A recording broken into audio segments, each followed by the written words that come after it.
everyone. We're sitting in a hotel in Dublin right now, Ireland.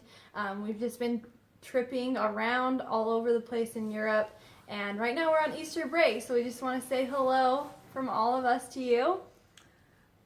So we Introduce ourselves. Oh yeah, I guess you probably don't know. I'm Rebecca Leonard. I went to Emory High School. I'm Raquel Taylor, and I was down at Wayne student teaching. And I'm Natalie Donaldson, and I went to Gunnison Valley High School. So we all, I think, had wonderful experiences at the schools we were at. We had great cooperating teachers, and it was just really fun. I think the biggest thing is get to know your students. Rapport is like the biggest thing you can have. And once you get to know them, it's really fun because the students want to get to know you as well, and they really enjoy having you teach and getting to have someone new in their classroom with different experiences and different like agriculture backgrounds. And so I think that was probably the best part is the students. Yeah, For sure. Don't worry, I had weeks where I thought my students hated me. I But did too. honestly, it just takes time to build a rapport. And by the end of it, you'll be so sad. Like, after my 7 weeks, I was so sad to leave Wayne, even though at the beginning I could have swore those kids hated me. Yeah. But I think they liked me. And building a rapport with your students is so crucial. When I first got there, I was kind of like, I'm not that much older. I don't know, like, what can I talk to them about? What can I not? But it just, like, let it come natural, and your students are hilarious. Honestly, like, I laughed every single day. Like, I started a funny journal because they are that funny. And so just build a rapport with your students, and you will notice a huge difference when you teach. They respond so much better to you. So that's one success that we all noticed that we had during student teaching. Mm-hmm. And being down at Wayne, if you ever get a chance to talk to Jessica Grundy, I want to say she's one of the best ag teachers in the state of Utah, because she really is.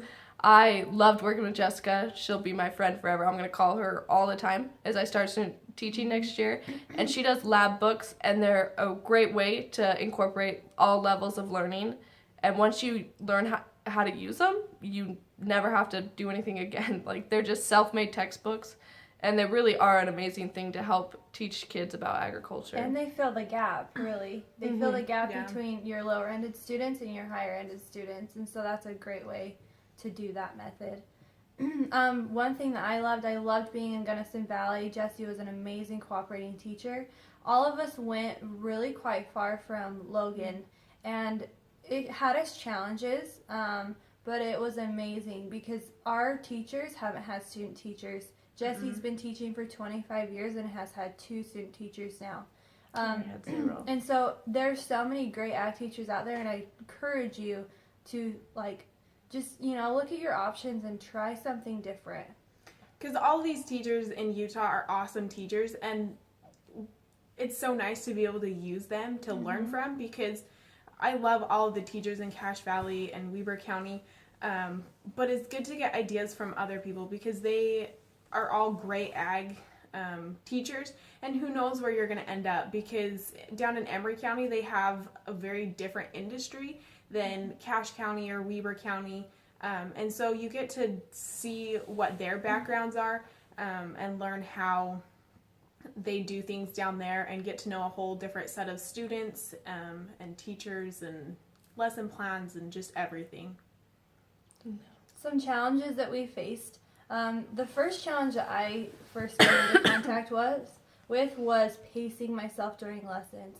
When I first got down there, I felt like I was still in that college mode. You do your micro teachings, you teach really, really fast, and you try to get these different methods in that are required that you teach.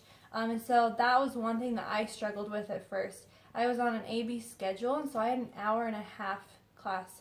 And you have to have different transitions and things like that because your students lose attention.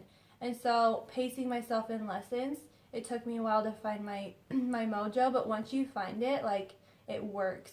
And so that was the first challenge that I noticed I had. And I agree. I went too fast at first, and the students wouldn't tell me. And so it's really important that you ask them because they sometimes aren't willing to ask and just look and watch them. If they're not done writing, they're obviously not done. And sometimes they'll say that they're done taking notes and they're not. And so you just kind of have to look at their papers and learn what your students' needs are, and pace yourself, because it really is hard to go from the college mode to the high school mode because it is a lot slower. Sorry. So Another thing that we notice is being in another person's classroom is very difficult. As much as I love my cooperating teachers, it is still their classroom and they are still those students' teachers. So you need to respect that. And it's not easy sometimes. Sometimes you feel like you just don't belong anywhere. Like the classroom's not yours. The students are not your students, even though you love them. So that creates a challenge sometimes. Yeah, and I think the other thing is content knowledge. You're not going to know the No. answer to everything. Mm-mm. You're not going to have all the stories and everything that all the other people have, like your cooperating teacher. Because your cooperating teacher's been teaching for 10 years and you've been teaching for 3 days. Like, you're not going to know everything. And if you don't know the answer, have kids look it up. I had kids ask me all the time, like, Raquel, do you actually know the answer to this? And I'll be like, I don't know. Look it up. And Yeah. it's because I didn't know the answer. And there was one time that I didn't do my research completely, and I got my facts wrong, and Jesse pointed it out, and he's like, no, did you check your work on that? And I was like, no, I was just doing a quick lesson, I was rushing through some things, and I had to recheck my own self. And so knowledge is a real hard thing, but it's manageable. But make sure you check your work before you teach your students. And I it had to comes check with that. time. I mean, I taught 2 animal science classes, and then Justin taught the third one, so there's 3 classes.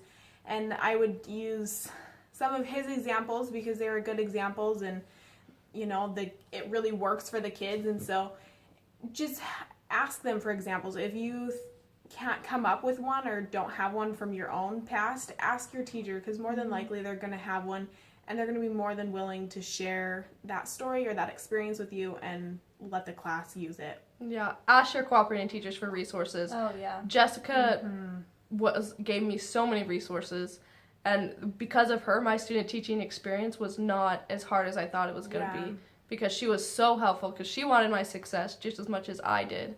And so your cooperating teachers, they want you to be good, because we need teachers in this profession. Yeah. So the next part of our journey, student teaching, brought us to Italy. Yay! So we've been in Italy for the last month and a half. Yep. So we're about done. But it's been a very interesting experience. Big learning curve. Yeah, the schooling here in Italy is very different from the United States. We're all kind of in different schooling systems than we're used to. Natalie is in all primary schools. All primary. 1 through 5th graders. And then Yes. Raquel has I have some primary. 1 through 5th graders, 8th graders, but in an inner city school. Yeah. We're all very inner city. Milan has 1.5 million people, and I'm in the exact center of it. It's city. Yeah, and then I teach all middle schoolers. And so it's been very different because we are mostly teaching English. Raquel has taught some agriculture, but mostly we've been teaching English skills. And so it's been very difficult because we don't have training in English as well. Obviously, Nor do we have it's our training native in language. elementary ed. So Yeah, they ask us to be grammar professionals, and I don't know what half the words are. I don't know how to spell them. I took grammar a long time ago. I've been out of high school for a while. It's rough. So some successes that we have had, I've completely changed some teaching methods. Honestly, I have learned how to teach ESL learners. You have to mimic, you have to draw pictures, you have to go slow and ask all the time, do you understand? Do you understand? Can you tell me, what does it mean in Italian? Are you understanding what you are reading? They are wonderful readers, but they can't comprehend what they are reading in English. And so I've had to completely, take a step back and teach myself of how can I teach these students? Can we teach this through a game? Simon Says, things like that. I have had to use different teaching resources. Matching is awesome because they can connect that picture to the word and then it clicks in their brain, because if they can see the picture of whatever they're learning, then they can think about it what it is in Italian and then translate it to what it is in English. Yeah. And I've just had the wonderful opportunity to be able to teach ag. I teach agriculture. Oh my god. That was rough, guys. Okay, I teach agriculture in my 8th grade and 4th and 5th grade classes. And we had a great discussion on sugar, actually, last week on Wednesday. Mainly the teacher and I, but I think the students understood a little bit more about where sugar comes from in their Coke and candy bars and stuff. And I've also been teaching native dances to the United States, as in fishing in the dark. Not really native, just country dancing. Even though people think that it's like the Native American dance. Like everyone does. I've it. tried to explain that it's not, but they don't get it. She's wearing her shoes right now, honestly. Yeah, but 5 hours a day. 5 hours a day for about 3 weeks now, I dance, and I'm tired. I'm tired of dancing. Some challenges that we have faced. It's been, oh my gosh, it has been challenging. Classroom management is literally non-existent. They yell. Italians are very, very loud, and so the students believe if they shout, then they will be heard and people will listen. But honestly, they're all just shouting. And so the teachers are yelling, the students are yelling, and you're sitting there like, I'm going to pull my hair out, literally. And so the teachers always are slapping on the desks, or they are yelling, basta, basta, stop. And so a couple times I have definitely came down, like, come to Jesus meeting right now, because in our country, I always tell them, we do not treat anybody like this, and you need to learn respect. And so classroom management has been a very, very challenging thing in school. Yeah, I have an 8th grade class who pretends like they don't speak English, but they actually do. They tell me no. When I ask them to do stuff, it's been really rough, but I've learned to just keep my cool, because me yelling at them is not going to solve anything, because they're just going to pretend like they don't know me or understand me. So I just try the best to be as patient as I can be, and it's just prepping me for coming back to the States and realize that I need to move slow and that to really ask for comprehension, because you never know the kids in your classroom, what they truly understand from what they read or anything. And then just the culture and language barrier has been a definite challenge for all of us. Yeah. We've been in Ireland for how long now? 4 days. Yeah. And we are just loving it because we can actually speak Talk English. to people. Except we were in a toll line and I said gracia instead of thank you, even though I'm in an English speaking country. And so we speak Italian now we speak Totally. I know 5 words and I seem to can't find English words for those 5 words that I know in Italian.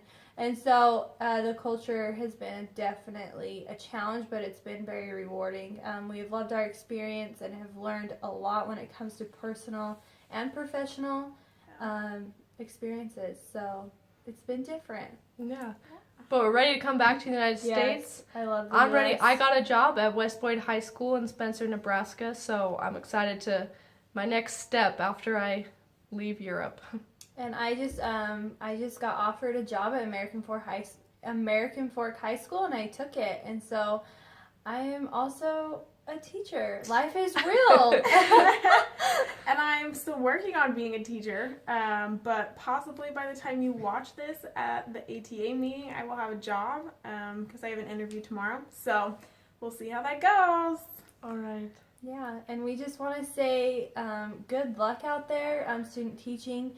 Last little advice, have confidence in yourself. Yes. You don't know everything, but you are definitely adequate to be a teacher. And so make sure you find that confidence and you'll be a rock star. Yep.